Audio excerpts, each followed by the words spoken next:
Ya, selamat datang dan ikuti saya.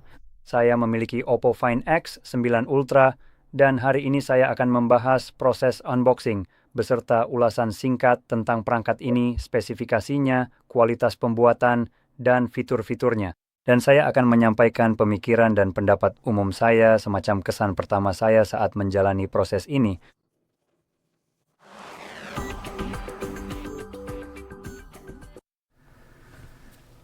Oke, jadi mari kita langsung mulai saja. Di sini kita bisa melihat bahwa kami sudah menyediakan dua buah tali penarik yang sangat kuat dan kokoh yang terpasang dengan sempurna di bagian belakang kendaraan ini. Keberadaan kedua tali penarik ini tentu saja sangat berguna untuk berbagai keperluan darurat di jalan raya.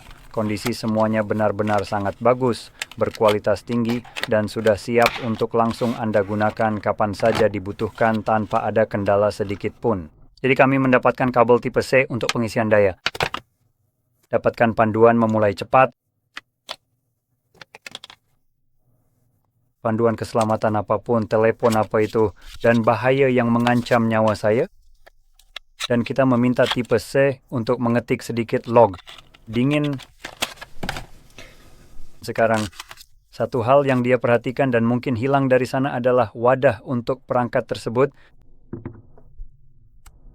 Dianggap agak khas. Saya sebenarnya tidak dengan mengeluh tentang ini, tetapi dengan harga perangkat ini, saya mengharapkan hal itu sudah ada. Terbuat dari, entahlah, mungkin lapisan emas pada titik ini, tapi demi Tuhan, ayolah.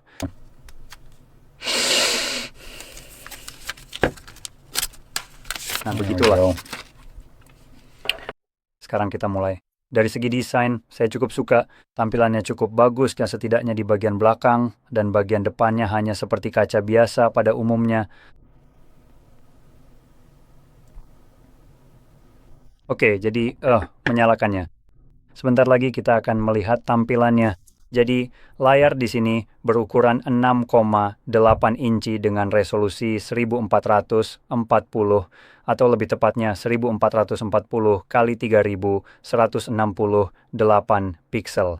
Layar LTPO AMOLED 1 miliar warna, refresh rate 144 Hz dengan sertifikasi Dolby Vision, juga HDR10+, dan tingkat kecerahan puncaknya mencapai 3600 nits. Dan saya rasa ini benar-benar 3.500 nits, tidak seperti beberapa perusahaan lain yang sekarang mengklaim mereka punya 6.000 nits. Ketika salah satu pixel dipacu ke potensi maksimalnya selama 1 detik atau semacamnya, ini mungkin lebih realistis. Jadi sekitar 3.500 nits.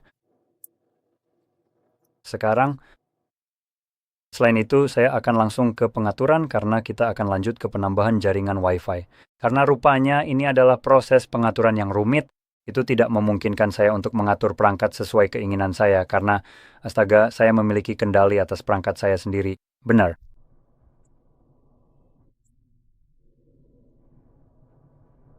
Nah, saat memasukkan kata sandi, Anda ingin menyebutkan umpan balik haptik di sini? Suasana di sini terasa luar biasa, jadi itu bagus. Ayolah, seharusnya tidak butuh waktu setengah jam untuk terhubung ke jaringan. Ternyata saya salah mengetikkan itu. Oh, benar.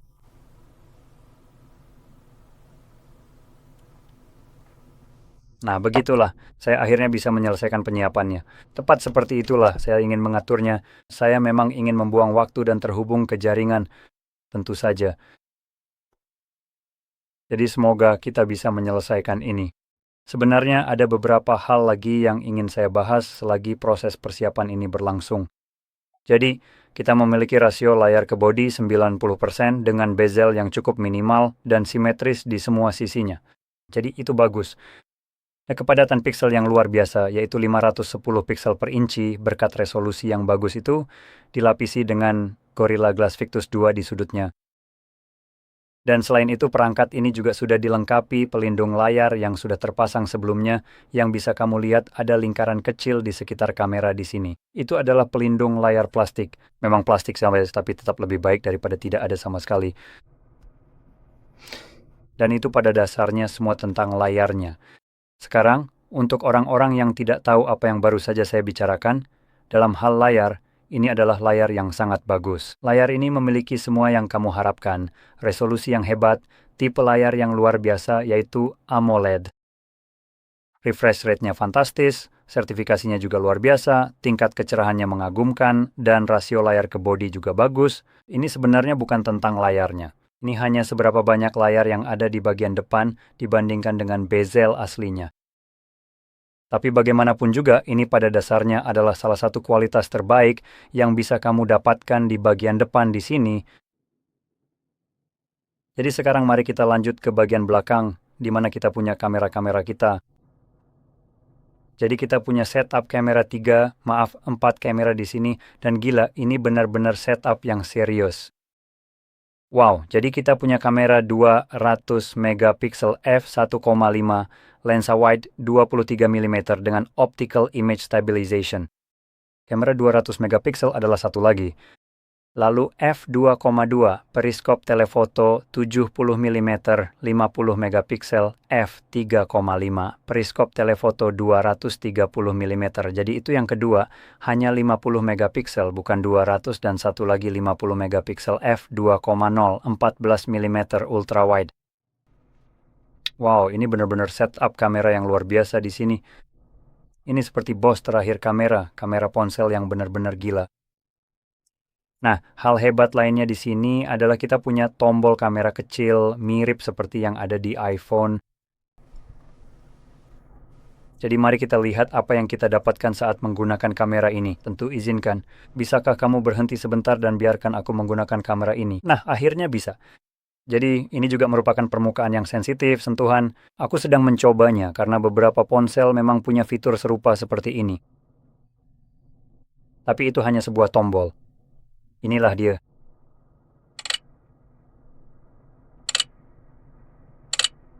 Jadi sepertinya tidak ada,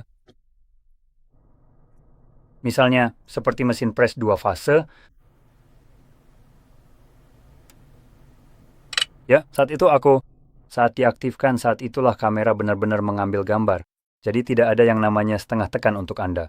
Entahlah, mungkin coba fokuskan kameranya. Jadi agak disayangkan di sini, tapi ini lebih ke masalah perangkat lunak yang mungkin saja bisa diubah.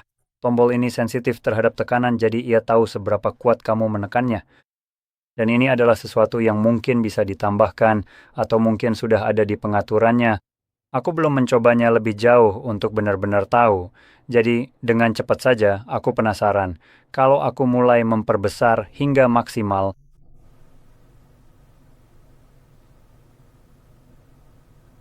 oh wow, itu benar-benar sebuah makro. Apa-apaan? Selain itu, stabilisasi pada kamera ini juga cukup bagus, jadi Anda bisa melihat ketika saya mengarahkannya ke objek tersebut, objek itu tidak akan banyak bergerak kecuali itu agak aneh. Anda bisa melihat garis kecil itu kadang-kadang sedikit bermasalah di sini, seperti bergoyang-goyang. Nah, jelas sekali ada banyak sekali perkembangan AI saat ini. Maksudku, itu bahkan tertulis jelas di kotaknya. Kamu tahu, mungkin kamu sedikit mual waktu melihat tulisan Oppo AI Phone. Jadi ya, tapi itu memang sudah bisa diduga sekarang. Hampir semua ponsel sekarang menggunakan AI untuk meningkatkan kualitas foto seperti ini. Saat ini saya bisa lihat ini benar-benar palsu. Saya hanya bilang apa adanya. Untuk ponsel dengan harga segini, ada beberapa hal di mana kurasa datanya memang belum cukup untuk itu. Entah kenapa ini jadi error. Mungkin karena detak jantungku, tapi kamu masih bisa tunggu biar aku ambil foto dulu dan lihat hasilnya. Oke, setuju. Ya sudah, pergi sana. Jadi, ya, kamu bisa lihat jelas ini pakai AI. Ini terlalu halus. Kamu bisa lihat jelas di bagian-bagian ini. Ada keanehan di situ yang seharusnya tidak terjadi. Kita perlu menyertakan makro di sini untuk melihat seberapa dekat hasilnya. Izinkan saya menyalakan lampu agar saya bisa melihat lebih jelas.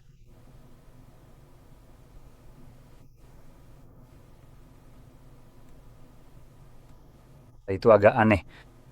Bisakah kamu tetap berpegang pada ini? Oh,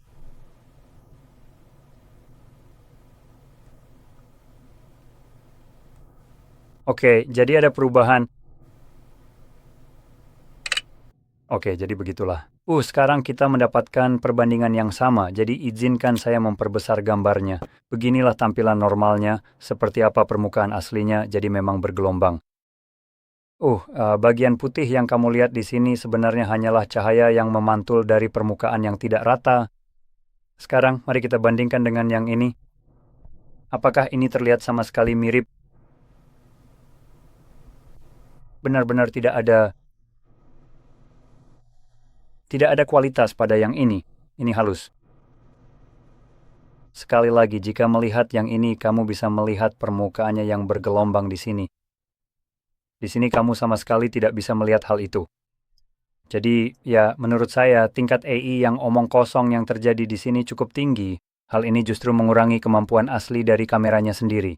Begitu kamu melewati tingkat zoom tertentu, semuanya selesai seperti, mari kita serahkan saja ke AI. Jelas itu seolah-olah menyelesaikan semua masalah, seperti kamu mungkin sudah tidak punya pekerjaan pada titik ini. Bagaimanapun, kamera di sini, di atas kertas, memang luar biasa. Tapi dari sisi perangkat lunak, saya benar-benar benci ketika kamu punya ponsel dengan hardware hebat lalu semuanya dirusak begitu saja. Hanya demi menambahkan AI, supaya para investor bisa memuaskan diri sendiri karena, ada AI, itu favorit saya, ayo kita raih keuntungan besar semoga saja. Jadi saya benar-benar membenci sampah seperti ini. Tapi mungkin saja ini hanya pendapat pribadi saya. Tapi sejujurnya, jika melihat dari persepsi publik, banyak orang membenci AI dan hanya YouTuber yang diuntungkan dengan mengatakan bahwa AI itu hebat, merekalah yang akan memberitahumu hal itu. Sekarang, biar saya cepat-cepat memperbaiki kamera saya karena ternyata tidak ada yang berjalan dengan baik di sini dan layar saya tiba-tiba mati sendiri. Oke, sekarang semoga semuanya masih berjalan dengan baik. Ada sedikit jeda, jadi saat saya menunjuk dengan jari, saya mungkin akan bilang sekarang, dan ya, memang ada sedikit jeda di situ. Tapi semoga ini tidak akan terjadi lagi, semoga videonya tidak rusak lagi. Lingkungan yang luar biasa di sini, bagaimanapun juga, mari kita lanjutkan. Jadi, mungkin seperti yang sudah bisa kamu tebak, saya mendekati ini sebagai orang biasa pada umumnya. Saya tidak mendekatinya seperti, saya bukan reviewer YouTube yang dapat ponsel ini gratis dari sebuah perusahaan. Dan saya tidak perlu bersikap baik karena Opa tidak akan mengirimkan ponsel berikutnya ke saya. Saya benar-benar tidak peduli sama sekali tentang ini. Jadi saya akan mengatakan semua yang ada di pikiran saya, dan salah satu hal yang ada di pikiran saya soal perangkat ini adalah harga yang sangat mengganggu. Perangkat ini harganya lebih dari $2.000 termasuk pajak. Itu benar-benar harga yang gila untuk sebuah ponsel. Dan saya baru saja mengkritik habis-habisan ponsel Xiaomi A8 yang harganya, sebenarnya sedikit lebih mahal dari itu. Tapi apa yang kita tawarkan di sini dengan harga $2.000 hanya kamera saja? Ini sungguh terasa seperti hal yang konyol, karena kita seolah-olah kehilangan arah di sini. Saat mendiskusikan perbandingan antara ponsel dan kamera, perusahaan-perusahaan terus berusaha memberikan Anda kamera yang semakin baik, jadi mereka menambahkan lebih banyak fitur, dan ponsel pun semakin tebal. Seperti ini, saya benar-benar bisa memegang ponsel hanya dari sini. Jadi, Anda mendapatkan ponsel yang hebat, saya tidak akan menyangkal itu. Sinch adalah perangkat yang luar biasa dalam hal spesifikasi. Dan Anda mendapatkan kamera sekarang, tapi kameranya tidak begitu bagus jika dibandingkan dengan kamera khusus, misalnya kamera mirrorless. Dan harga perangkat ini sangat tinggi, sehingga Anda bisa mulai mempertimbangkan kamera mirrorless dan menganggapnya sebagai alternatif yang valid, memiliki ponsel yang tetap bisa mengambil foto bagus dan juga kamera mirrorless khusus. Dan sekadar menegaskan saja, bicara soal ponsel Tiongkok, Anda bisa mendapatkan salah satu yang terbaik dari segi nilai untuk uang, yaitu, F8 Ultra, seingat saya. Oke, jadi ini Xiaomi Poco F8 Ultra. Ponsel ini hadir dengan prosesor yang sama dan spesifikasi yang cukup mumpuni. Kamera ini memiliki 3 buah sensor 50 megapiksel, serta mampu merekam video 8K 30 fps dan 4K 60 fps. Dan coba tebak, harganya $800. Dan selain itu, Anda juga bisa membeli misalnya sesuatu seperti Sony ZV-E10 Mark II dengan tambahan $1.000. Dan hey, Anda masih punya sisa $200 karena ini harganya $2.000. Kita baru saja menghabiskan $1.800, jadi mungkin Anda bisa menggunakan sisa $200 itu untuk membeli lensa kedua untuk kamera mirrorless Anda. Hanya sebuah ide saja. Jadi seperti yang saya bilang, saya rasa kita sudah agak melenceng dari tujuan utama ponsel. Karena Anda akhirnya menghabiskan uang dalam jumlah konyol untuk sebuah perangkat yang sebenarnya tidak bisa melakukan pekerjaan sebaik kamera sungguhan. Dan untuk menambahkan konteks, saya rasa Vivo adalah salah satu perusahaan yang mengiklankan Vivo X300 Pro mereka dengan foto-foto yang diklaim diambil menggunakan Vivo, padahal sebenarnya tidak, melainkan menggunakan kamera mirrorless. Jadi ya bagus. Anda katanya mencoba menjual ponsel fantastis untuk fotografi dengan susunan kamera yang hebat, tetapi kemudian Anda memotretnya menggunakan kamera mirrorless. Untuk alasan apa? Ini memberi saya perasaan yang sama meskipun mereka memutuskan untuk menambahkan sedikit lebih banyak perangkat keras kamera. Tapi itu tetap tidak menyelesaikan masalah bahwa ponsel zaman sekarang terlalu banyak menggunakan AI. Dan menurut saya, itu terasa agak menjijikan. Jadi ya, jika saya harus memilih ponsel atau mencari perangkat secara umum dan saya tertarik untuk mengambil foto, saya akan menghabiskan lebih sedikit uang untuk ponsel dan lebih banyak uang untuk kamera sungguhan daripada membeli ponsel kamera dengan Android yang omong kosong dan hal-hal lainnya serta penyesuaian pada kameranya. Untuk keperluan AI dan semacamnya, saya akan sengaja mencari sesuatu yang tidak menggunakan AI, jadi apapun yang saya tangkap di foto itu benar-benar hasil tangkapan saya, bukan hasil rekaan ulang oleh AI. Tapi ya, mungkin kamu tidak peduli. Dan untuk foto point and click, itu akan bekerja dengan baik, bahkan akan bekerja dengan cukup baik. Tapi jika kamu benar-benar ingin mengontrol apa yang kamu ambil, bagaimana kamu mengambilnya, dan seperti apa hasilnya, serta tidak ingin hasilnya diedit tanpa sepengetahuanmu, mungkin kamu bisa mempertimbangkan kamera mirrorless. Bagaimanapun juga, mari kita lanjut ke bagian internalnya. Jadi, perangkat ini dilengkapi dengan baterai 7050 mAh, pengisian daya kabel 100 watt, dan pengisian daya nirkabel 50 watt, yang menurut saya sangat bagus. Sekarang saya ingin menunjukkan bahwa perangkat ini memang agak sedikit tebal, seperti yang bisa kamu lihat dengan jelas. Jadi baterai 7000 mAh terdengar fantastis. Tapi untuk ukuran ponsel sebesar ini, sebenarnya saya berharap kapasitasnya sedikit lebih besar karena ada ponsel lain yang memiliki baterai lebih besar dari ini. Jadi saya pikir salah satunya adalah ZTE, kalau saya tidak salah ingat. Mari kita coba cek dengan cukup cepat dulu. Jadi ini adalah Red Magic terbaru. Coba mari kita lihat yang sebelah sini, mungkin saja, atau tunggu sebentar. Mari kita perhatikan seri Z70 ini. Lihat keduanya, jadi 7050 sama saja, 660 dan oke. Jadi sebenarnya ini tampaknya salah satu baterai terbesar di pasaran. Jadi 7050 sepertinya adalah batas maksimal yang bisa mereka capai. Saya cukup yakin ada yang lebih besar, tapi ya ini sudah cukup dekat, jadi saya tidak akan terlalu mempermasalahkannya. Jadi guys, di atas 7000 mAh dan saya rasa Snapdragon 8 Elite Gen 5 adalah jenis Snapdragon terbaik yang bisa kamu dapatkan di perangkat ini. Jadi itu cukup bagus. Dan kita punya 12 GB RAM untuk varian yang lebih murah, omong-omong. Kecuali memang ada yang lebih mahal lagi. Jadi 12 GB RAM dan 256 GB penyimpanan. Sekarang dengan harga $2.000 ini benar-benar omong kosong. Pergi sana, urus dirimu sendiri. Tidak ada alasan ponsel ini cuma bawa 226 GB di harga segini. Harusnya otomatis mulai dari 512 GB. Jadi ini sudah sulit diterima. Dan jika kamu bandingkan harga ponsel ini sebenarnya lebih mahal daripada Samsung Galaxy Fold yang harganya sekitar $1.800 dan ponsel-ponsel ini hadir dengan 16 GB RAM kalau saya tidak salah ingat dan jelas setengah terabyte penyimpanan. Apa yang sedang kita lakukan di sini? Kenapa penyimpanannya lebih sedikit? Apa harganya terlalu murah? Tapi di kasus lain, kamu bisa memilih hingga 1 terabyte penyimpanan dan 16 GB RAM. Semua opsi menggunakan tipe penyimpanan UFS 4.1. Menurut saya yang lebih baik itu 4,2, jadi bahkan belum menggunakan yang terbaru yang juga terasa kurang layak untuk harga segini. Jadi, ya, dan perlu diingat 1 terabyte dengan 16 GB RAM itu kemungkinan harganya akan lebih mahal dari $2.000. Jadi, ya, wow, dunia yang luar biasa tempat kita hidup sekarang. Ya, pokoknya begitu. Sekarang lanjut ke kualitas build yang kita punya. Jelas saja, bagian depan kaca menggunakan Gorilla Glass Victus 2, rangka aluminium, dan bagian belakang kaca, atau polimer silikon, yang merupakan kulit ramah lingkungan seperti yang saya pegang di sini. Jadi pada dasarnya plastik atau kaca. Yang ini lebih ke plastik, meniru tampilan kulit di sini, tapi kamu juga bisa mendapatkannya dengan finishing kaca.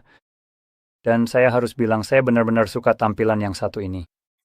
Bagian belakangnya terlihat sangat keren. Ini tampak sangat segar, bagus, minimalis, tapi tetap punya sentuhan desain yang rumit. Jadi saya benar-benar suka dengan yang satu itu. Saya bahkan akan lebih suka lagi. Andai saja ponsel seharga $2.000 ini datang dengan casing bawaan. Tapi ternyata itu terlalu banyak untuk diminta. Selain itu, di bagian frame di sini yang berbahan aluminium, kita mendapatkan slider sensitif tekanan kecil untuk kamera. Ada tombol power, tombol volume, sensor sidik jari di bawah layar. Kita punya lebih banyak antena di sini. Kami mendapatkan mikrofon untuk peredam kebisingan. Kita dapat tombol lain yang saya duga akan digunakan untuk AI yang payah. Kunci jepret. Baik, saya mengerti. Mari kita lihat. Buka Mindspace. Apa-apaan ini? Oh, jadi pada dasarnya cara kerjanya sama persis seperti di iPhone. Oke. Pokoknya ada lebih banyak antena di sini, di sisi-sisi dan kemudian di bagian bawah. Kita punya tray SIM, yang jelas hanya tray SIM saja, tidak ada dukungan kartu SD di sini. Dan untuk mengeluarkannya seperti ini. Seperti yang bisa Anda lihat, kita punya SIM dan SIM. Dukungan dual SIM card. Kita punya lebih banyak mikrofon, lebih banyak antena, port pengisian daya, speaker, dan itu saja. Dan terakhir, satu hal yang ingin saya bahas soal kualitas build-nya adalah ratingnya. Jadi kita punya IP68, IP69, tahan debu, tahan air, tahan semprotan air bertekanan tinggi, bersertifikat bisa direndam hingga 1,5 meter selama 30 menit, yang memang sudah seharusnya di kisaran harga ini. Sebenarnya itu adalah hal yang seharusnya Anda dapatkan pada ponsel dengan harga setengah dari ini. Jadi, pada akhirnya kembali lagi ke sini, ini adalah perangkat yang harganya sangat mahal secara konyol. Jujur saja, ini harganya sangat mahal sampai terasa menghina. Di dunia di mana orang-orang kesulitan mencari pekerjaan dan segalanya, bahkan untuk hidup saja semakin mahal, membeli sebuah ponsel yang seharusnya hanya melakukan tugas-tugas biasa seperti perangkat lainnya, dengan harga lebih dari 2 kali lipat, itu benar-benar tidak masuk akal. Mencoba mematok harga 2 kali lipat untuk sebuah ponsel itu gila. Jadi saya benar-benar tidak bisa membayangkan perangkat ini akan laku keras, tapi bisa saja saya benar-benar salah di sini.